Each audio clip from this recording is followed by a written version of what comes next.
hands brake, but you can look at the delay side of things. So you just need to confirm everything with your tech official, so make sure everything's in the up and up.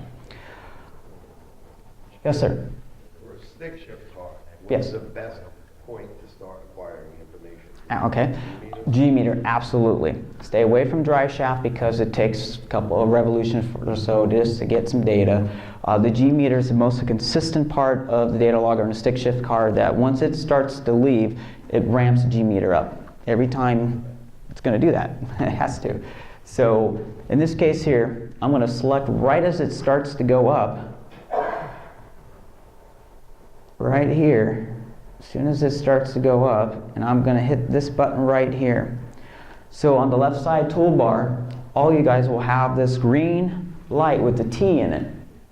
It says set start time. So right now, I'm about 40 seconds, 39.8 seconds into the run is when, or into the recording when the run happened. I'm going to hit this button. It's saying I'm shifting the 0 over. I'm going to hit OK. And now that you'll see, my start time has now been moved to right with the beginning of the run. So any of you drag racers out there, this is going to be one of the first things you're always going to do. You're going to download the run, you're going to find where the run is, and you're going to zero this. This will allow you to open up multiple different runs on top of each other. And it's all going to be aligned correctly right from the moment the car started or left the starting line.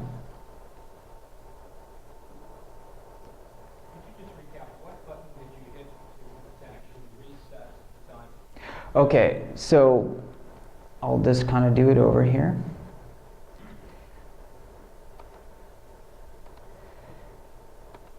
So when you first open the run, majority of you guys will have this right here. So you can use the arrow buttons to get over, or do that button right there, the auto scale. I'm going to zoom in. So I select the cursor at where I think is the beginning of the run, and I'll zoom in. I'm going to place the cursor, now I'm zoomed in, right where I want it to be 0. Now to answer your question, sorry, just go about it the long way. This button right here, if you can see, it's the green light with the T in it at the very left side, bottom side of your toolbar. It says set start time. This will zero the run wherever the cursor resides. In this case here, it's residing at 39.3 seconds. I'm going to click on the button by left clicking. It says I'm going to move it on over to 39 seconds. I hit OK, and now my 0 will start at this time. So let's say you always want to start at 0.2 G. Is there a way that you can type 0.2 G and it'll move the cursor so that you can start? Unfortunately not. You're going to have to manually put the cursor at that desired setting. And you can zoom in as much as you want to get it dead nuts. You just want to make sure that you are consistent to whatever you do. So at this point right here, I got it zeroed. So he can slide the cursor to 0.2. Sure, absolutely. So if I zoom in a little bit better here, and you said 0.2?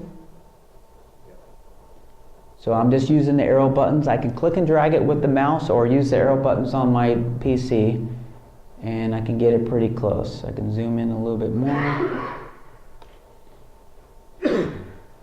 Here's 0.2. So I'm just going to click on the set start time button again. I'm shifting it over. Now the 0 starts when the G-meter is at 0.2. As I said before, make sure you always choose the same method of zeroing your runs every time. You'll be inconsistent. Would it be too much trouble to have it explain what all them buttons are on the toolbar? No, not a problem. Not a problem. So we'll start at the top.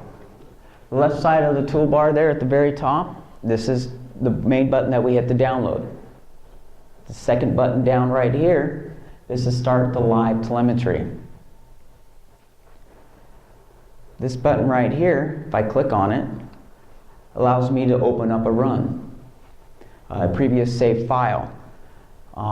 If I open it up right now, this is one of my Bonneville files here, but say like I want to look at a different track or a different year, I can just hit this little arrow down button right here and navigate to 2016 or go to my data loggers file. I'll just select 2016 and I'll go to El Mirage. I open that folder and I'll just select out, select the file I want to see and hit open. And then now I've got it open. So you're seeing two overlaid runs here. Now a Bonneville or land speed files can be a lot longer than a drag race file. Obviously we were on the throttle for quite a while just to go try as fast as you drag race guys. This car right here has got a really tall gear in it, so at 250 miles an hour, barely going 6,200 RPM. So, so the next file here, or excuse me, the button on the toolbar here is your save. Anytime you make a change, you zero the run. As I always told you before, you always want to save it. So this button is save. So as soon as I hit the button here, it's going to give you a validation that it was successful. If you hit the save button, does not say successful, then something is wrong. Can you duplicate a file so that you save, you can have the original master version of the run and then make some editing changes and save that version? Oh gosh, yeah, absolutely. So that's essentially, you just go to file for that, click on file, and you can do save as. So file save as will save you a copy of the file. It won't hurt the original files. It's going to save you another version of the file. I come over here and I can say copy. Oops, well that's good enough. I hit save, and then basically up at the top there you'll see the new file I just created. So if you want to make changes to that one, leave the original file intact, that's how you would do it. So the next file, or the button on the toolbar, is your close button. So I'm looking at a bunch of files, now I want to close it. I just hit the close button right here. The next button on the toolbar there is your read. This is used to read in any new sensors, or you can actually use the read button to make sure everything's talking on your system. It does not have to be used just for reading in a sensor. Say like you want to validate that everything's talking to each other, plug into the logger anytime and hit the read button. The right is what I told you earlier. If I want to make a change, say like I changed out my sensor from a 150, now I've got a blown alcohol motor. Obviously that on a cold morning could go well above, you know, push 200 mile or 200. So I'm going to change it to a 300-pound transducer. I'm going to change that. I'm going to go in my oil pressure sensor channel. So I'll click File. I'm going to do Open Car Configuration.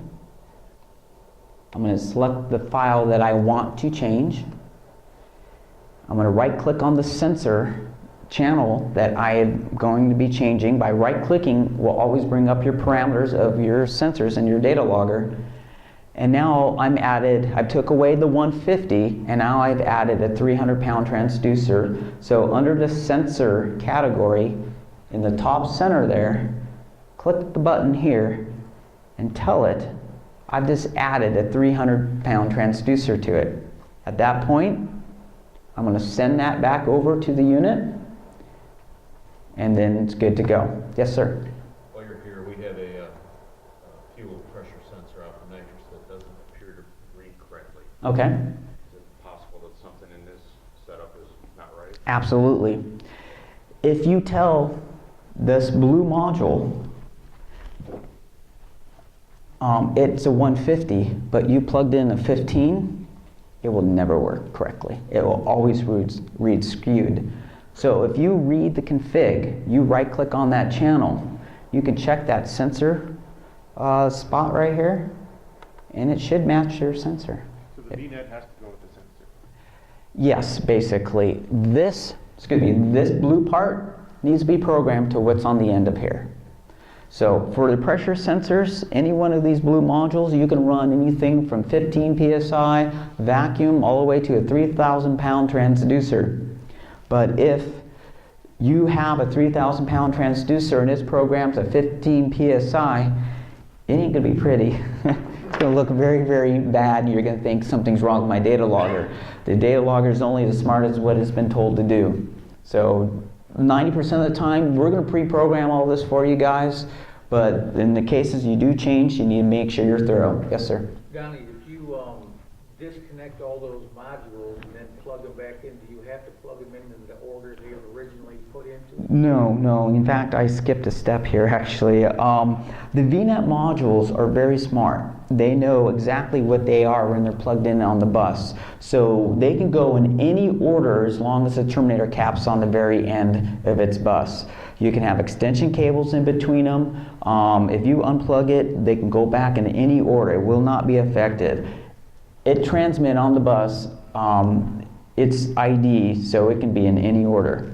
And it doesn't change the position on the computer or on the No, it will be okay. If you rearrange the channels, which you're allowed to do, say like you put oil pressure here, fuel pressure, and you unplug it and you read it out of the system and you read it back in, it'll come back in a different order. That would be the only time. So let's finish with the toolbar here, and we'll talk about installation. So as we did the read and the write, the default, so anytime I have a configuration file open and I always want the program to use this setup file for my data logger, like if I only have one data logger, I'm going to default it. That's that button right here on your left hand side. I'm going to hit the default button, and from here on out this program will always use that setup file for your data logger. You do not do that button if you have multiple loggers on your data logging system. You will go do it the other way by selecting from the list. If you already did that, let's say I add one now, I'm going to default to that. How do I undefault that? Okay, so when you first open the program, if it's defaulted,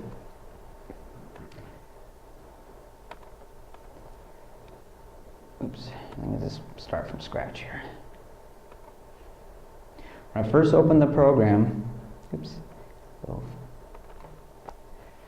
if it's defaulted, it's automatically going to pull your configuration up. So if I added another data logger, I've added another V300 or a logger or anything like that, I can always go and deselect that. Once I deselect that, I do File, and I do Open Configuration, then we'll be back to selecting from the list again. So if you have multiple loggers, never default. If you have only one logger, I highly advise to default it.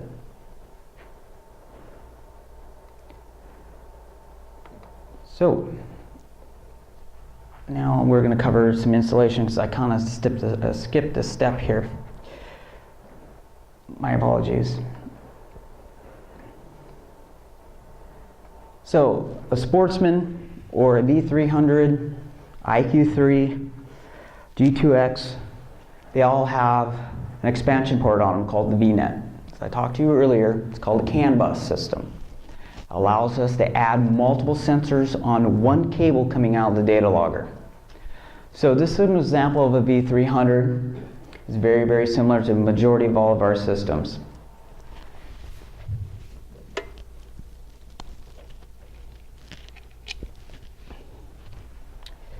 Out of a V300, you're going to have a little pigtail